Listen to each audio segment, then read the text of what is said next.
I set up hidden cameras at my home and my jaw dropped to the floor when I saw what was doing my pregnant wife with my friend. It's a sunny day in California, and life is just about as picture-perfect as it can get.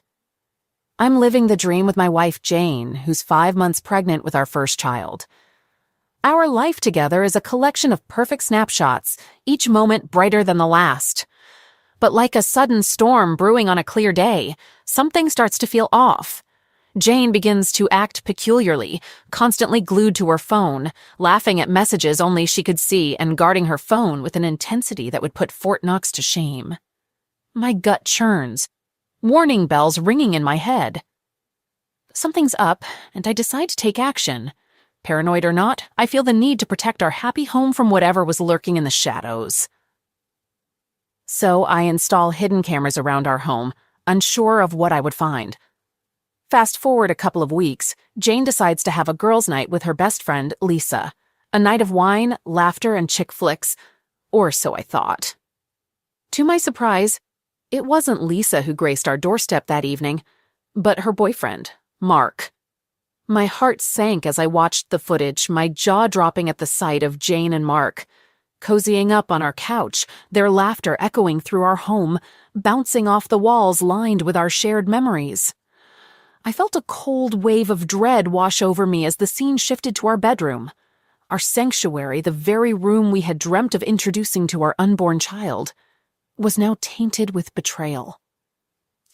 I was sickened, a nauseating cocktail of anger, disbelief, and heartbreak bubbling within me. In a state of shock, I immediately call Lisa, who was just as taken aback as I was. We decide to confront them together, our shared pain and fury fueling us. As we enter our home, their laughter fills the air, a cruel mockery of our pain. I hold back Lisa, her fury threatening to explode.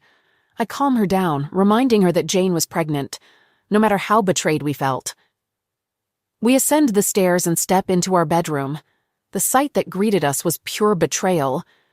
Their faces morphed from surprise to guilt as they saw us standing there, a mirror to our heartbreak. Accusations flew, angry words filling the room. Mark was ejected from the house, a stunned Lisa trailing behind him, her heart shattered. Jane, drenched in tears and regret, begged for forgiveness. But I was done.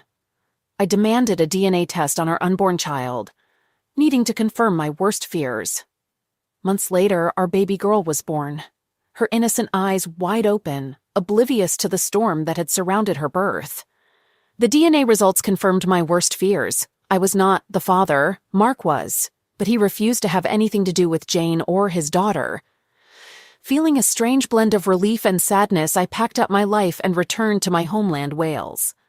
The salty sea air and comforting Welsh lilt slowly stitched up the wounds that betrayal had left behind. But the story doesn't end there. You see, I had a plan. I had been hurt, and I wanted Jane to understand the pain she had caused. I began to spread rumors about Mark, rumors that painted him as a deadbeat, a cheater, and a coward. Word got around, and soon Mark's reputation was in tatters. He lost friends, his job, and worst of all, the respect of his family. Jane, left alone with a child in a tarnished relationship, had to face the consequences of her actions. The moral of this tale? Always trust your gut. It's rarely wrong. Karma, as they say, has a funny way of turning the tables, and life always finds a way to serve up its own twisted version of justice.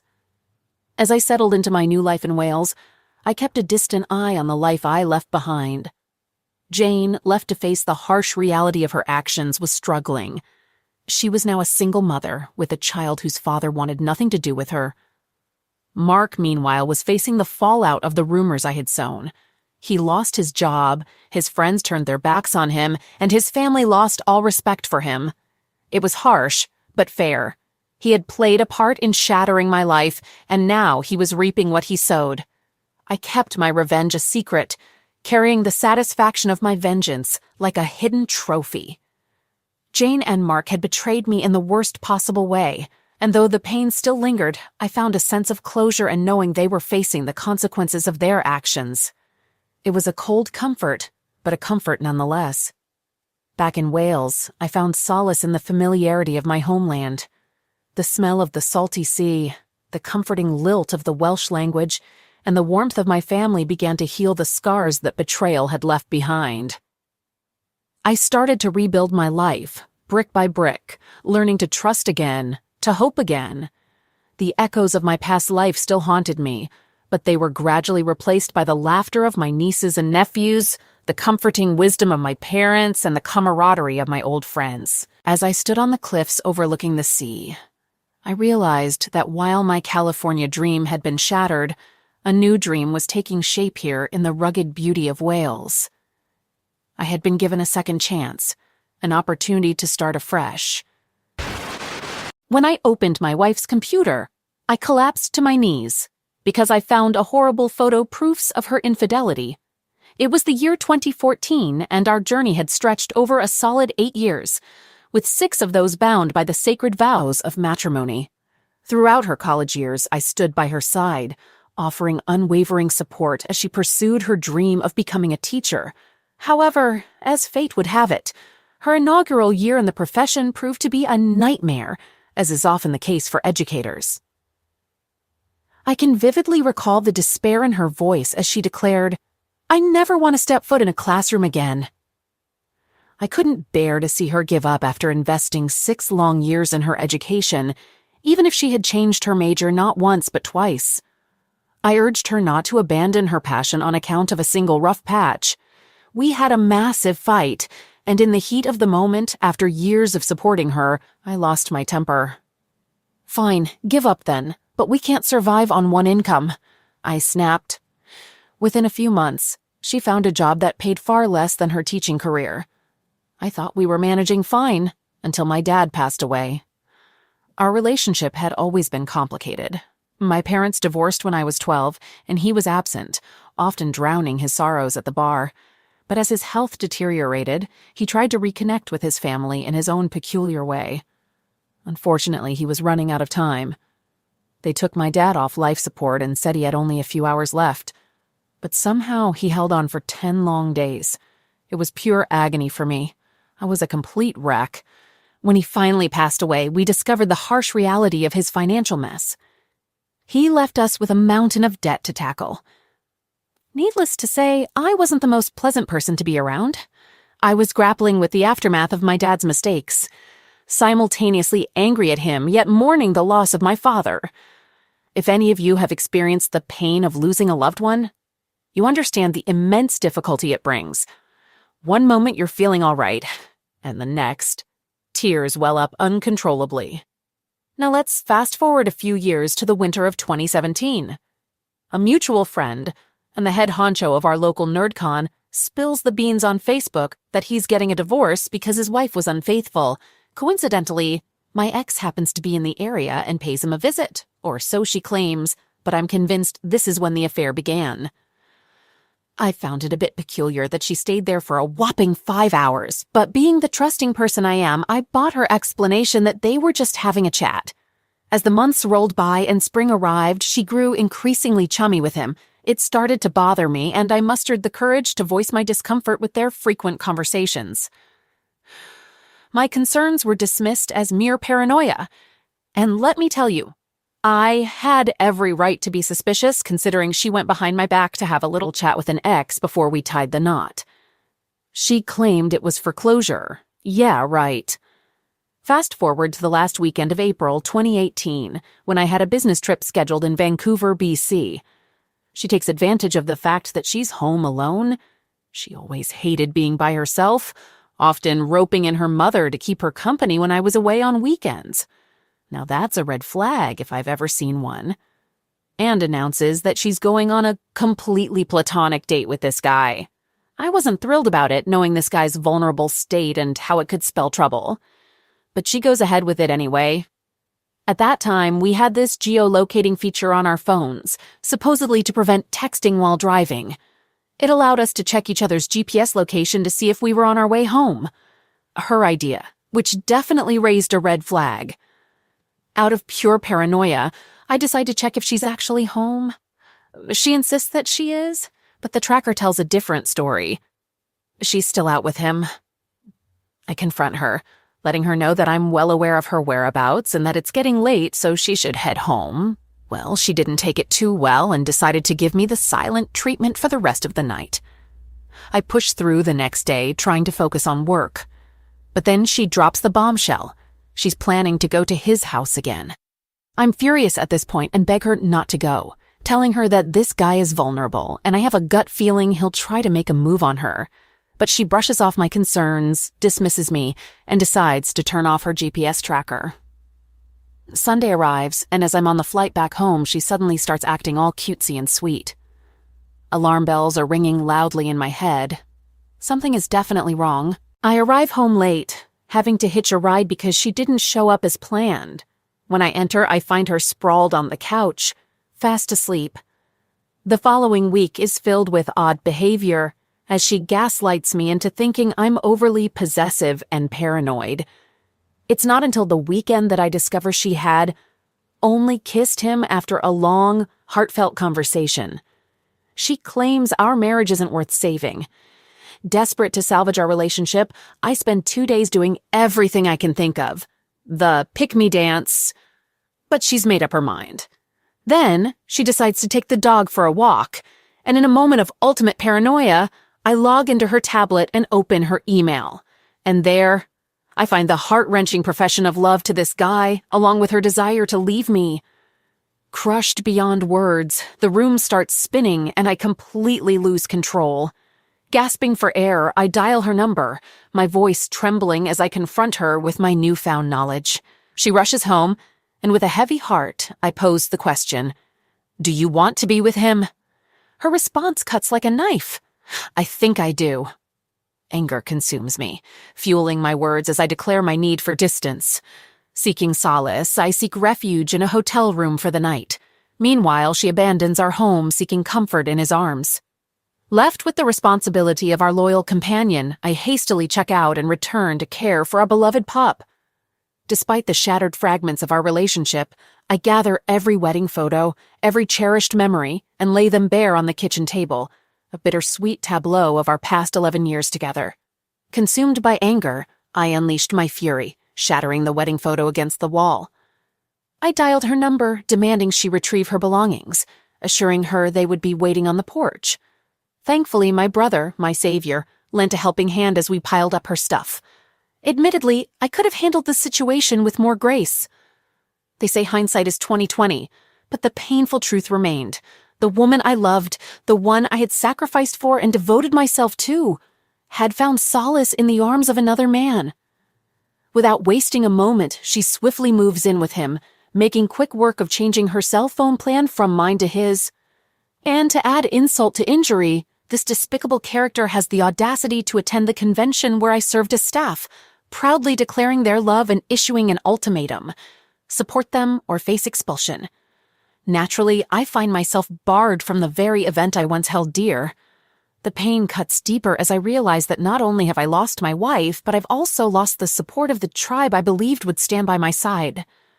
As the convention unfolds 4 weeks later, she flaunts her newfound happiness, bombarding social media with images of her entangled with him. While she jets off on extravagant trips, showcasing her newfound love, I rely on the dwindling support of my family and a handful of loyal friends to orchestrate the arduous task of moving out and leaving behind the remnants of our shared life before the lease expires. Every time I asked for help, she had an excuse ready. And, to add insult to injury, she started a new job the very week she cheated on me, right at the same place where I was the IT help desk lead.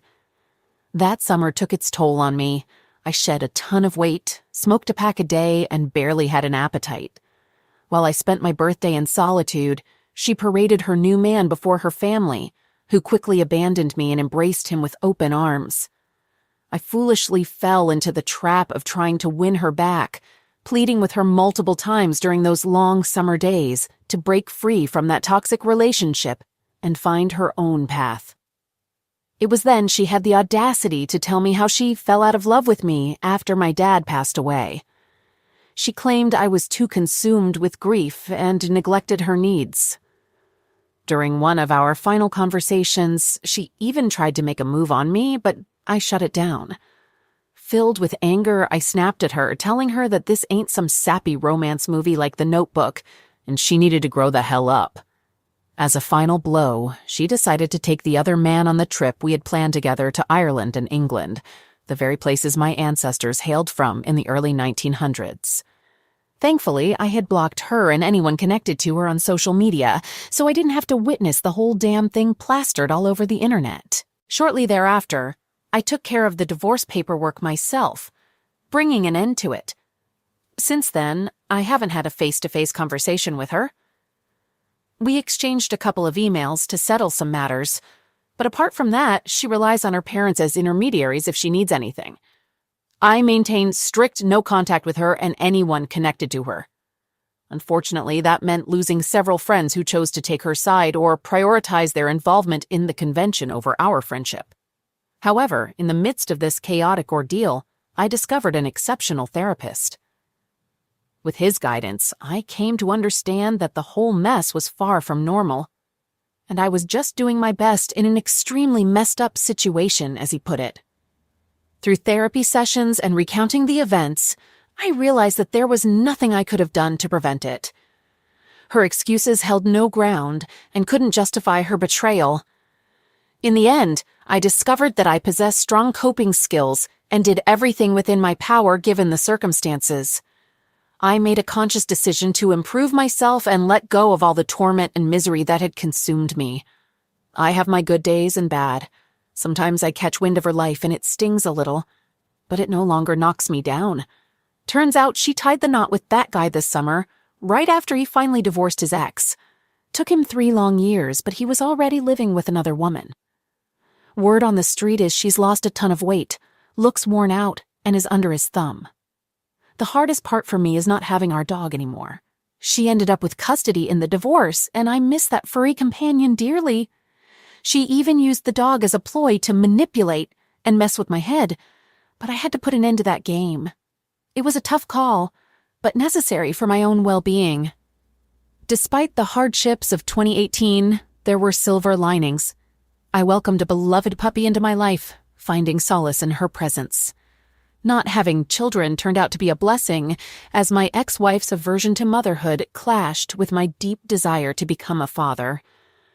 Now, pushing 40 and navigating life during the pandemic, I remain hopeful for the future. Leaving behind the wreckage of our marriage, I reconnected with my family, saving money and pursuing fulfilling hobbies. Gradually, I learned to love myself again, realizing that I was a supportive and kind husband, not the monster she portrayed. As D-Day plus 3 years approaches, I reflect on my journey with newfound strength.